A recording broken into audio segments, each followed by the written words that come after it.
प्रभु यीशु मसीह के नाम में आपका स्वागत है प्रतिदिन के वचन में।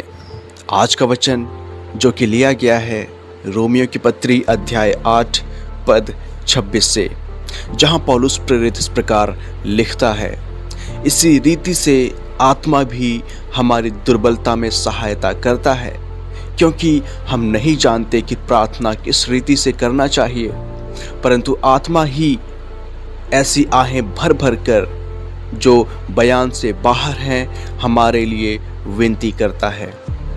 Praise God. इस वचन में आशीष हो। मेरे प्रियो, हम अक्सर अपने इमोशंस को, अपने डिज़ायर्स को, अपने इच्छाओं को प्रार्थनाओं में सबसे ज़्यादा प्राथमिकता देते हैं, जो कि एक शॉर्ट साइटेड, जो कि एक फ्लैशी, जो कि एक हमारा शरीर है। और हम जानते हैं परमेश्वर का वचन कहता है कि परमेश्वर की आत्मा और शरीर में एक द्वंद्व है, एक युद्ध है।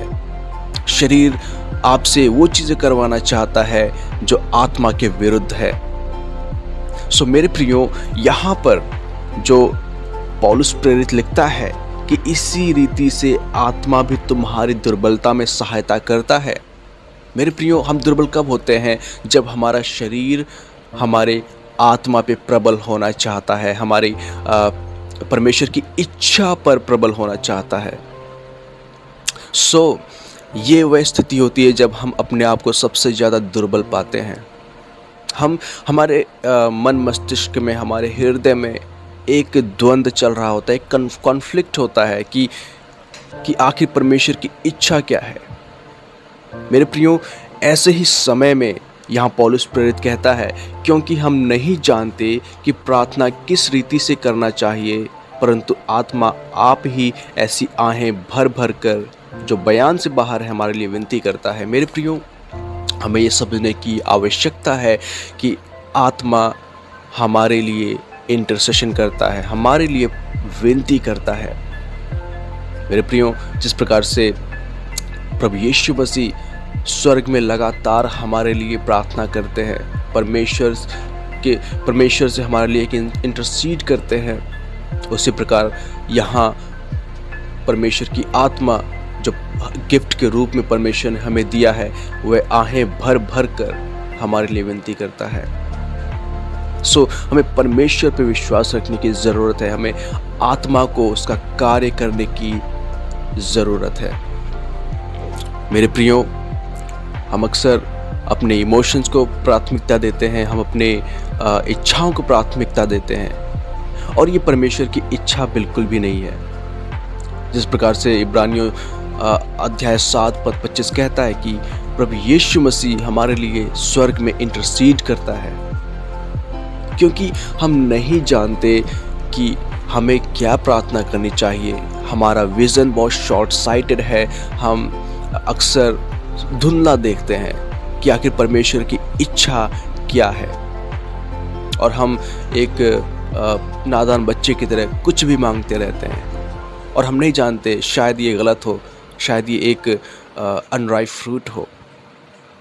परंतु इसीलिए परमेश्वर की आत्मा हमारी मदद करती है, वो आहें भर भर कर हमारे लिए प्रार्थना करती है। हमें परमेश्वर की आत्मा को प्राथमिकता देनी है, परमेश्वर की आत्मा, परमेश्वर की इच्छा को प्राथमिकता देनी है। आइए प्रार्थना करें।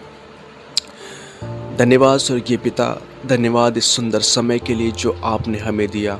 पिता, सचमुच ये आपका अनुग्रह है, आपकी दया है, आपकी करुणा है कि आज हम यह नया दिन देखने पाए।